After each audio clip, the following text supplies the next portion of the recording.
मुरादाबाद जनपद में समाजवादी पार्टी के सांसद रुचि वीरा पहुंची हैं। समाजवादी पार्टी की सांसद रुचि वीरा से प्रदेश के मुख्यमंत्री योगी आदित्यनाथ के द्वारा लखनऊ में की गई बैठक को लेकर जब सवाल किया गया है, तो रुचि वीरा से जानकारी की गई तो प्रदेश के मुख्यमंत्री योगी आदित्यनाथ के द्वारा बैठक में नेम प्लेट को लेकर लिए गए फैसले को लेकर सवाल किया था, तो रुचि वीरा के द्वारा जवाब देते हुए कहा गया, जिस तरीके से नेम प्लेट का पूरा प्रकरण है, इससे कोई भी फर्क नहीं पड़ेगा। वहीं सुप्रीम कोर्ट के द्वारा बुलडोजर कार्यवाही को लेकर पूछे गए सवाल पर सपा सांसद रुचि वीरा के द्वारा जवाब दिया गया है। कई मामले ऐसे सामने आए हैं जिसमें आरोपी एक है, लेकिन भुगतना उसके पूरे परिवार को पड़ा है, वो कहीं न कहीं गलत है। सपा सांसद रुचि वीरा के द्वारा मुरादाबाद में पहुंचकर बताया है। कई जगह से इस तरीके के मामले सामने आए, आप इस तरीके के मामलों को कैसे?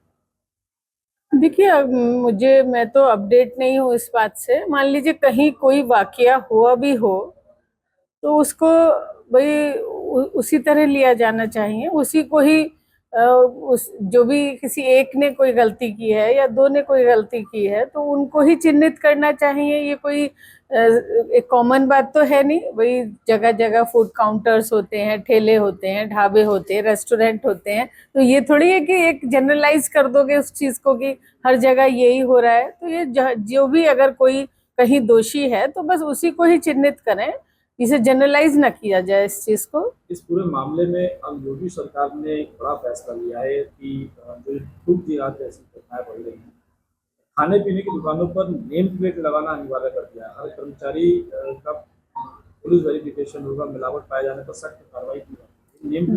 देखिए नेम प्लेट का मेरे हिसाब से कोई बहुत बड़ा बेनिफिट नहीं है कि नेम प्लेट लगाएं।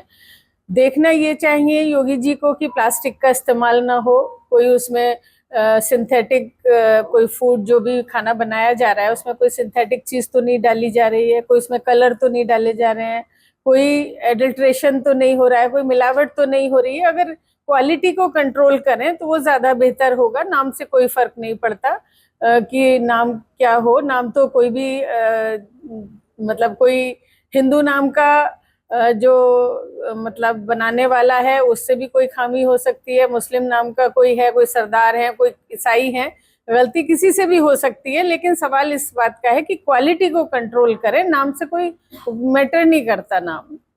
इसके अलावा सांसद जी, यूपी में जो एनकाउंटर्स को लेकर जो राजनीति हुई, पहले मंगेश यादव का हुआ तो जो है पूरा विपक्ष एक जो बोल करके उस पर हमलावर हो गया सरकार का, लेकिन अब अनुज का एनकाउंटर हुआ है, ठाकुर है, जाति को लेकर के कहीं ना कहीं राजनीति जरूर होगी। देखिए, एनकाउंटर इस सरकार में मुझे जहां तक नॉलेज है 207 एनकाउंटर इस सरकार में, इस बीजेपी की सरकार में हुए हैं, जो कि पहली सरकारों के मुकाबले बहुत आगे हैं। तो ये जो एनकाउंटर की प्रथा चली है ये बहुत गलत है और मैं तो कहूंगी कि इसमें उच्च न्यायालय इंटरवीन करे, उच्च न्यायालय इन चीजों का संज्ञान ले। जिस तरह से बुलडोजर पे पाबंदी लगाई है और आम आदमी को राहत मिली है, तो मैं तो चाहूंगी कि जो है सर्वोच्च न्यायालय जो है इसमें इंटरवीन करे और इन तरह की चीजों पे रोक लगे। कि आपने इस बात पे बात करी तो वक्फ को लेकर के भी हम आपसे पूछें। वक्फ का मामला जो है कई जगह सामने ही आ रहा है कि मंदिरों की जो संपत्तियां हैं, मंदिर या अन्य संपत्तियां जो है उन पर वक्फ अपना दावा कर रहा है। हाल ही में एएसआई के 156 स्मारक जो है उस पर भी अपना अपना दावा कर दिया है। देखिए, वो तो सब डॉक्यूमेंटेशन होगा, जो भी चीजें जिससे ताल्लुक रखती है मंदिर के, अगर कोई प्रॉपर्टी है तो उसके कागजात उनके ट्रस्ट के पास होंगे, ट्रस्टीज के पास होंगे। अगर वक्फ का कोई मामला है, उनकी कोई प्रॉपर्टी है तो उनके पास उनके कागजात होंगे। तो इन चीजों को तो वेरीफाई कर लिया जाए। इसमें सरकारें इन चीजों में जो ये मतलब एक वो फैलाना चाहते हैं, एक मैसेज देना चाहते हैं, वो गलत है। ये गलत नहीं है कि अगर कोई वेरिफिकेशन हो, गलत ये है कि जो एक संदेश देने का काम कर रहे हैं कि भाई हम अब भाई वक्फ में भी तो लोगों को जो मतलब जमीनें हैं, लोगों ने जो भाई उस वक्त के बड़े लोग थे जो दान दे सकते थे, उन्होंने अपने लोगों के लिए, उनके फायदे के लिए या उनके पढ़ाई के लिए या उनके मतलब मदरसा बनाने के लिए, स्कूल बनाने के लिए अगर अपनी जमीनें दान दी थी वक्त में, तो उनका वेरिफिकेशन तो हो सकता है। लेकिन इस तरह का मैसेज जो देने का काम हो रहा है ये बिल्कुल अनुचित है कि ये और वो, जो ये हो कुछ नहीं रहा है, सिर्फ मैसेज देने का काम हो रहा है, परेशान करने का काम हो रहा है। एक मतलब बीच में दरार डालने का काम हो रहा है, जो कि गलत है, ये कहना चाहती हूँ जो मैं। ईएसआई के जो मामले है और जिन पर की दावा करा जा रहा है, चाहे मंदिर हो चाहे पूरी रूप से हो गया, तो ऐसे में वक्त के दावे को आप क्या सही मानते हैं?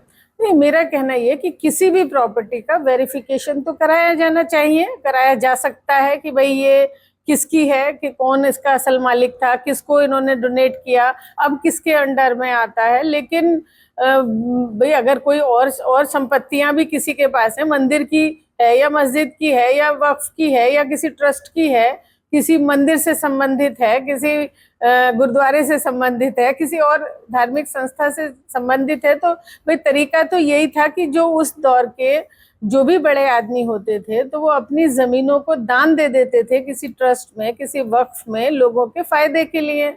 और भाई उनके फायदा, कहीं कोई मंदिर बन जाता था, कहीं मस्जिद, कहीं धर्मशाला, कहीं कोई और चीजें बनती थी, तो उनको उस नजरिए से नहीं देखना चाहिए कि ये एक ही चीज की जांच हो, एक ही धर्म के लोगों की जांच हो, ये गलत है। राज्यपाल है, उन्होंने जो है एक धर्म निरपेक्षता जो कहा जाता है उसको लेकर के उन्होंने बयान दिया। वो कह रहा है कि सेकुलरिज्म एक यूरोपियन कंसेप्ट है। यूरोप कंट्री में सेकुलरिज्म जो है फॉलो करते हैं, हमारे जी। देश में सेकुलरिज्म फॉलो नहीं करना हमारे चाहिए। धर्म वो ये कह रहे हैं कि हमारे यहाँ जो है वो हमारा धर्म देश तो केंद्रित धर्मनिरपेक्ष देश है। हमारे यहाँ तो हिंदू, मुस्लिम, सिख, ईसाई सबको भाई भाई का दर्जा मिला है। सबने इस देश की आजादी में अपनी कुर्बानी दी है। तो ये हमारा देश तो गंगा जमनी तहजीब का देश है। तो ये किसने कह दिया हमारा देश धर्मनिरपेक्ष नहीं है? यूरोपियन कंट्री धर्मनिरपेक्ष है। हमारा देश तो पूरी तरह से कोई एक धर्म पर आधारित नहीं है। या तो हर जाति धर्म के लोग रहते हैं, एक दूसरे के जाति धर्म का एहतराम करते हैं, आदर करते हैं। सुप्रीम कोर्ट का जजमेंट आया है बुलडोजर कार्रवाई में। मुरादाबाद की मुंडा पांडे एक जगह है, मुंडा पांडे में एक याचिका जो मुस्लिम पर्सनल लॉ कोर्ट के द्वारा दायर कराई गई थी, उसमें घटना का जिक्र है। बुलडोजर जो चला है उसमें जो आरोपी था उसके अलावा 4 भाई उनके और रहते थे, उनके घर पे बुलडोजर चला। तो क्या कुछ कहेंगे ऐसी कार्रवाई के लिए? देखिए, मैं बहुत खुश हूँ कि माननीय उच्च न्यायालय ने इस बुलडोजर बाजी पर लगाम लगाई है। इस बहुत निर्दोष लोगों के घरों पर बुलडोजर चले हैं। जैसा कि आपने खुद कहा कि मुरादाबाद में अगर एक व्यक्ति दोषी था तो उसके 4 भाइयों की प्रॉपर्टी पे बुलडोजर चलाया जाना बिल्कुल ही शर्मनाक है। भाई जिसने गलती की है सजा उसको मिले, ये थोड़ी है कि पूरे खानदान के घर पे सब पे बुलडोजर चला दिया जाएगा। तो ये सुप्रीम कोर्ट ने जो रोक लगाई है, हम उसका सम्मान करते हैं और सभी जनता खुश है इस बात से। सांसद रुचि वीरा के द्वारा मुरादाबाद के कई महत्वपूर्ण बिंदुओं पर चर्चा करने के काम को अंजाम दिया गया। शारिक सिद्दीकी, TV9 मुरादाबाद।